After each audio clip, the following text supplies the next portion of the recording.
Hi, my name is Liz Elliott, and I'll be talking about blood donation today.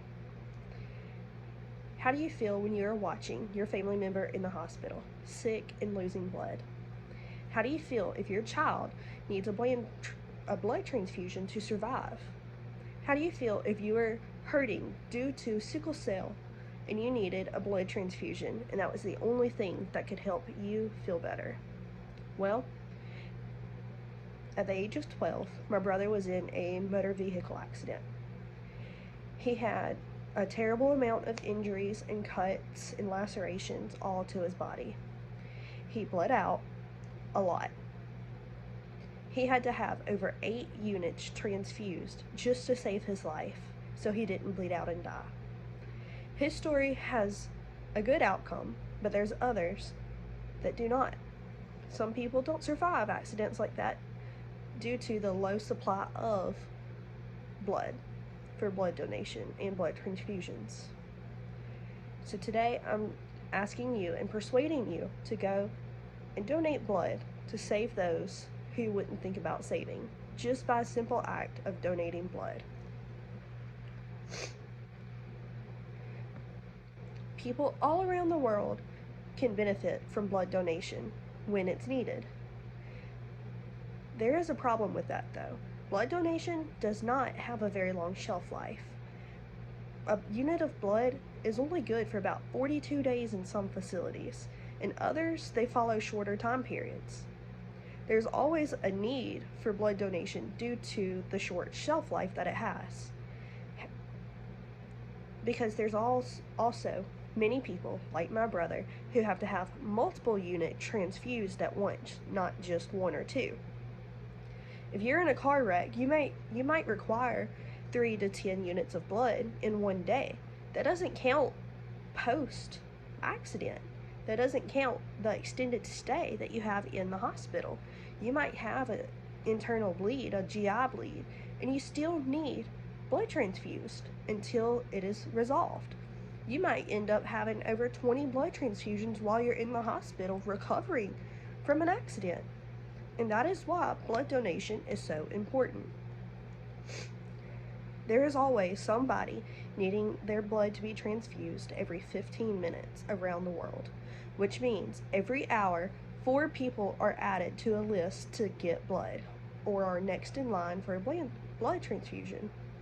About 25 million people in the world die each year due to the lack of blood being donated. A lot of people donate blood each year, and even you can donate. Almost every 3 months, you can donate. Someone can donate up to 4 to 6 times in 1 year if planned correctly.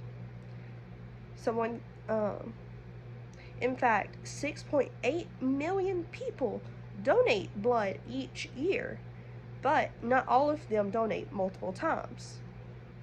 Blood donations are very important for this reason. Blood donation can save many lives of those in desperate need.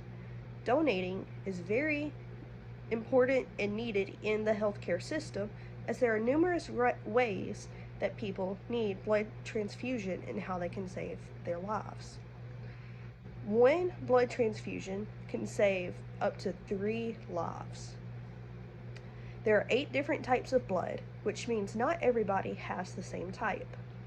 One stranger cannot directly transfuse to another. There's very rigorous testing that is done at the donation center where you donate, and they have to test what type you are, what your match, if you have certain flags or markers on your blood, and there's just so much other stuff just to see if you're compatible to donate blood to one another or just to somebody else. There's so many different labs ran. They just need to check all your markers. If you have symptoms or anything like that, if you have any underlying diseases that don't need to be spread to other people. And there's just so much that goes into testing the blood before it is donated. Almost half of the donations are tossed because they are not compatible or they have some kind of disease that does not qualify them to donate completely.